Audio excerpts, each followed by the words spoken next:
porte-avions Eisenhower des États-Unis dans le sud de Rhodes.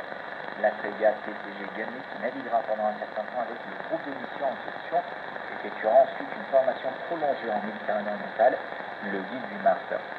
Les frégates du commandement des forces navales organiseront des formations de transition en Méditerranée orientale avec le groupe de mission du porte-avions Eisenhower avec la participation d'aéronefs affiliés au commandement des forces aériennes. Le président azerbaïdjanais Ilham Aliyev s'est rendu dans les villes de Fuzuli et Ojavent qui ont été libérées de l'occupation arménienne. Sur les images partagées par l'épouse d'Aliyev, Mihriban Aliyeva, sur son compte Instagram, on voit que le président Aliyev avait effectué la visite avec le véhicule qui conduisait. Ilham Aliyev a déclaré que tous les villages ont été détruits par les forces arméniennes, montrant les colonies en ruine en cours de route sur les images. Aliyev, qui a fait une pause dans l'une des colonies, a annoncé le lancement de travaux dans les zones libérées de l'occupation et de construction de nouvelles routes. Aliyev a affirmé que l'ennemi perfide voulait détruire le patrimoine historique de l'Azerbaïdjan pendant la période d'occupation.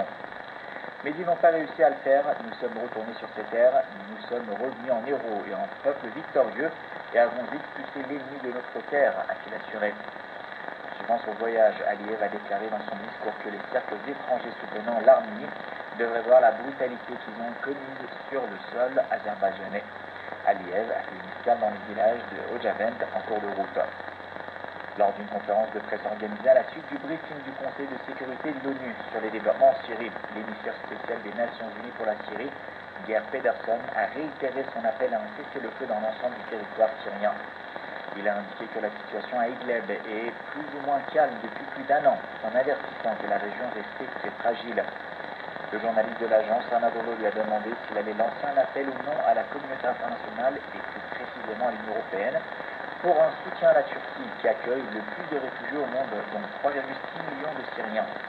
Sur ce, Pedersen a répondu que tout le monde comprenait l'importance de la Turquie au sujet de l'accueil des réfugiés et qu'ils appréciaient ce qu'elle a fait dans ce sens. Je sais que la famille de l'ONU a exprimé sa reconnaissance vis-à-vis de la Turquie, a-t-il ajouté.